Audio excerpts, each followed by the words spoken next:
አሰላሙ አሌይኩም ወራህመቱላሂ ወበረካቱ።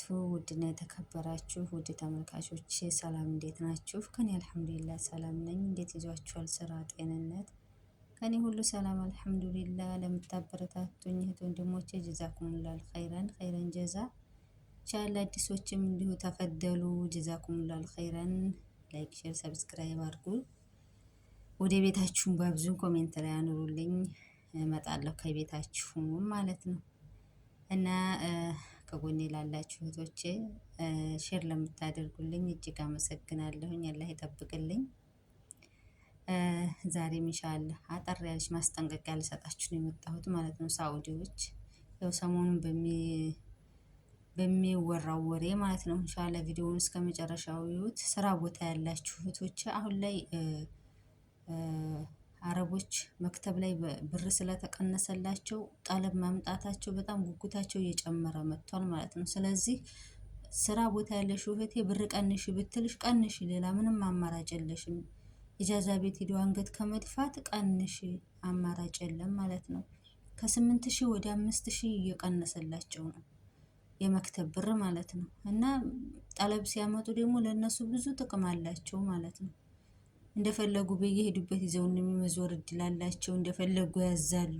ሁሉ ነገር ብሩም ረከሰላቸውና ለዛ አሁን ውጭ የሚሰሩትን የመቀጠር ቻንስ በጣም ጠቧል ማለት ነው። እና ተፍቲሹም እንዳለ ሆኖ ቀንሱም ቢሏችሁ አማራጭ ስለሌለ ቀንሳችሁ ከሱ ስሩ። ከቤትም ያላችሁት አላህ ይረዝቃችሁ። እናም ደግሞ ያለ ሰዓት አትውጡ። ያው ሰሞኑን እያንጎራበዱ ነው ቤቱን ሁላ።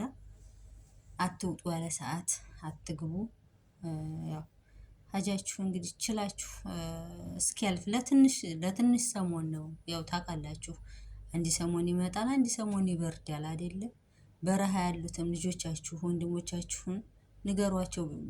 ማለት አዲስ የመጡት አሁን ህጉን አያውቁትም እና መልጣል እንዲያይሉ ማለት ነው። ከዚህ ቀደም ታውቃላችሁ እና መልጣል እያሉ ብዙ ወንድሞች ለከፋ አደጋ ሲደርስባቸው ማለት ነው። እና ቢሞቱም በጣም ያሳዝናል። ደመከልብ ሆኖ በሰው ሀገር ላይ መቅረት አካለ ጎደሎም ቢኮን በጣም ከባድ ነው አይደለ? ከይህ ሁሉ ከመጡ ምንም አማራጭ የለም፣ እጅ መስጠት ነው ማለት ነው። እና እናመልጣል አትበሉ በሏቸው፣ እንዲያመልጡ ማለት ነው። ከባድ ነው። እነሱም ደግሞ ስራቸው ነው። ስራቸው እስከሆነ ድረስ ምንም ማድረግ አይቻልም። እናመልጣል ማለት ከነሱ በጣም የሚከብድ ነው እና ማለት ነው። እና አላህ ይጠብቃችሁ። ባጭሩ አላህ እሱ ይጠብቃችሁ። ከባድ ነው። ተፍትሹንም በረድ ያድርገው። አስቸጋሪ ነው ወላሂ። ስንት እህቶቻችን እያለቀሱ ነው። ልጅ ይዞ ስራ መፍታት ይከብዳል። እንኳን ልጅ ይዞ ራስን ማስተዳደር በጣም ሰው ሀገር ላይ ስራ ከሌለ በጣም ከባድ ነው። ደግሞ የበለጠ ልጅ የያዙት በጣም የሚያሳዝኑት አሁን በፊት በቃ አሁን 7 ዓመት ለ8 ዓመት በቃ ጠዋሊ ሲሰራበት የነበረው ስራ ነው። አሁን خلاص ያሰናበቷቸው ማለት ነው። ጠለብ እያመጡ በቃ እዛው ያረጁ ያፈጁ እህቶቻችንን ነው በቃ ጠለብ ልናመጣ ነው እያሉ እያሰናበቱ ያሉት ማለት ነው። እና እናንተ በስራ ላይ ያላችሁ እህቶቼ እድለኛ ናችሁ። ያዙ አጥብቃችሁ ስራችሁን። ወለም ዘለም የለም። ለዛ ነው አትጥፉ የምንላችሁ፣ ጠለብ ያላችሁት ማለት ነው። እንደው የምትሰሙን ከሆነ ማለት ነው። ለዛ ነው አትጥፉ። ውጭ ምንም ፋይዳ የለውም። እንደው ለጠፋ ነው ብለሽ ያማክርሻ ጓደኛሽ ያማክርሻ ዘመድሽ እውነት ጥፊ የምትልሽ ካለይ የቆየ ቂም ያለባት በቀር እንጂ የምር ወዳጅሽ ከሆነ ጥፊ አትልሽም ማለት ነው። እንዲህ አይነት ነገር በመጣ ቁጥር ሰቀቀው ነው። በዛ ላይ አሁን ደግሞ እንኳን ለአዲሶቹ ነባሮቹ ይሄው ቁጭ ብለዋል ማለት ነው። እና ለዛ ነው አትጥፉ የምንላችሁ ለእናንተው ተብሎ እንጂ ውጭ ተወጥቶ ምንም በቃ ምንም የምታዩት ቪዲዮ ከሆነ አንድ ፊልተር ነው። መቼም ይሄ ሚዲያ የማያመጣው ጉድ የለም አይደለ? በቃ ለባብሰው ያያችሁ ጊዜና በቃ እኛ ስለምን እንደዛ ነው። አሁን አብዛኞቹ በባህርም የሚመጡት እንዲህ የሚጠፉትም በቃ ውጭ ከተሰራ ነፃነት አለ።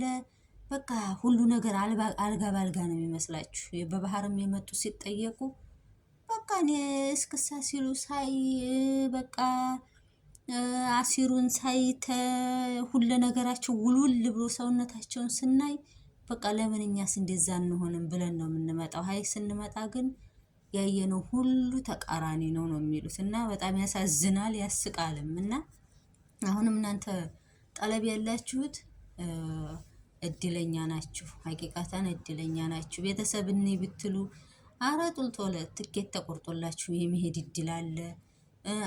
በቃ አይበለውና ብትታመሙ የሐኪም ቤት የመሄድ እድል አለ። ውጭ መስራቱ በጣም ከጥቅሙ ጉዳቱ ያመዝናል። በተለይ አሁን ላይ በተለይ በፊትስ መቼም ስራ አለ። ያው አንደኛ ሀራም ከመሆኑም አንጻር እንደው ከተወጣም እንግዲህ ህጉን ተጥሶ ከወጣንም ስራም ነበረ በፊት አማርጦ ቆይ ሲሰራ የነበረው። እናም የአረቦችም ሀቅ አለብን ነውንን ለመናገር ከፍለው እኮ ነው ያመጡን። የእነሱንም ሀቅ ሀራም የከፈሉን ብር ጥሰን መውጣት ካልተመቸን ወይንም ቢሮ አለ ቢሮ መደወል አሊያም በስሙ ተሳፍሮ ወደ ሌላ ሀገር ደግሞ ቢመጣ ይሻላል በይነኝ። እነሱን ሀቅ እነሱ በደል ያው እሱ የተሳሰባቸው የላይኛው ጌታ እንጂ እነሱን ለመበቀያ መጥፋት ጠፍቶ አላስፈላጊ ህይወት ላይ ከመውደቅ አማራጭ ብዙ አማራጭ አለ። እና ስንት እህቶቻችን አሁን በቃ ኢትዮጵያ መሄድ እየፈለጉ በጣም ከባድ ነው። ስንት በቃ የሚቆላመሙ አሉ። አሁን ትኬት ቆርጠው የሄዱ ብር የለ እጅ አይሰጡ በረራ የለ እና በጣም ከባድ ነው። ይሄን የሚያጋጥማችሁ እህቶች እና ተጠንቀቁ። ሶበር ብላችሁ በቃ ረጋ ብላችሁ አስቡት ምን ያህል እንደሚያጋጥማችሁ ወደፊት ያለውን ማለት ነው እንጂ ዝም ብላችሁ በደበ ነፍስ አትውጡ። በጣም ከባድ ነው። ከወጣችሁ በቃ የማትላቀቁት ረግረግ ነው የምትገቡት።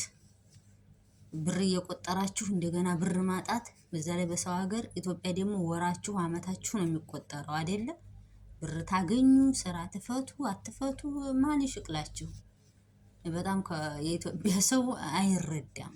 ይህ ሁሉ ለመለወጥ ከሆነ ለዓላማ ከሆነ ባለንበት ተረጋግተን መስራት አለብን። እንዲሁም ወንድሞቻችን ደግሞ እንደው ምናልባት መልእክት ቢደርሳቸው ማለት ነው በባህር ብላችሁ ከመምጣት አሁን አልሐምዱሊላህ አሁን ላይ ብዙ ቻንስ አለ። ሳኡዲ ሙምኪን አሻራ ሊኖርባችሁ ይችላል አይደለ? ሌላ ሀገር አለ አሁን ተከፍቷል አይደል? ለምን በህጋው ያመጡ? ለምን በባህር መታችሁ እናንተም ሞታችሁ ዘመድንም ለምን ትገላላችሁ? ደግሞ አይታችሁት የሄዳችሁት ትብሳላችሁ ማለት ነው። ያላዩትስ አላዩት